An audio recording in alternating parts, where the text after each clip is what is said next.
காஞ்சோடனே வந்து இதில் வந்து பட்டை லவங்கம் கொஞ்சோண்டு வாசனைக்கு வந்து ஒரே ஒரு ஏலக்காய் வந்து போட்டுக்கோங்க.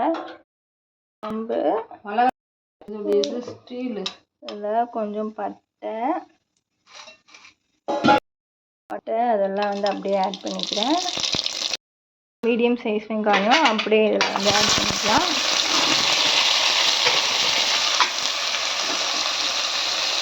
இந்த அளவுக்கு உப்பு போட்டுக்கிறேன். அப்புறமா வந்து தேவைன்னா போட்டுக்கலாம். இந்த அளவு வந்து போட்டுக்கோங்க இஞ்சி பூண்டு பேஸ்ட்டு. தக்காளியை வந்து ஆட் பண்ணிக்கலாம். தக்காளியும் ஒரு 5 நிமிஷம் வந்து நல்லா வந்து வதங்கட்டும். இப்போ வந்து நீங்கள் மீடியம் டு ஸ்லோ ஃப்ளேம்லேயே வந்து வச்சு வதக்கலாம். அதாவது இது மாதிரி ஸ்பூனில் வந்து நான் வந்து 2.5 ஸ்பூன் வந்து போடுறேன். இந்த அளவு போதும். ரைஸ் கிளாஸில் வந்து 4 கிளாஸ் அரிசி வந்து போட்டு ஊற வச்சோம். அது 4 கிளாஸ் அரிசிக்கு வந்து 7 கிளாஸ் வந்து தண்ணி இந்த டம்ளர்லேயே வந்து எடுத்துக்கோங்க.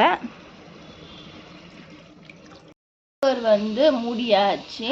அரிசி வந்து ரொம்ப நேரம் வந்து வெந்துச்சுன்னா, அதாவது பிரியாணி பிரிஞ்சி எல்லாமே வந்து ஒரே கான்செப்ட் தான்.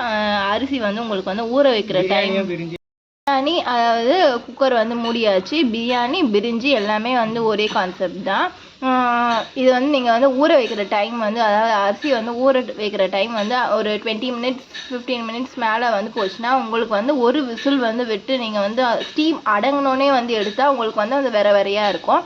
இல்லைன்னா அரிசி ஊறுற டைம் வந்து உங்களுக்கு வந்து ஒரு 10 நிமிஷம் அப்படி இல்லைனா வந்து நீங்கள் வந்து வெங்காயம் தக்காளி வந்து வதக்கிற நேரம் தான் வந்து அரிசி ஊறிச்சு அப்படின்னா வந்து ஃபுல் ஃப்ளேம்லேயே வந்து நீங்கள் 2 விசில் வந்து விட்டு அதையும் வந்து நீங்கள் ஸ்டீம் வந்து நல்லா வந்து அடங்கினோடனே தான் வந்து எடுக்கணும். அப்போ வந்து உங்களுக்கு நல்லா வந்து வேற வேறையாக வந்து சூப்பராக இருக்கும். அரிசி வந்து நான் வந்து ஒரு 20 மினிட்ஸ் அது மாதிரி வந்து ஊற வச்சுருக்கேன். அதனால வந்து ஃபுல் ஃப்ளேமில் வந்து ஒரு விசில் வந்தோடனே வந்து ஆஃப் பண்ணிடலாம்.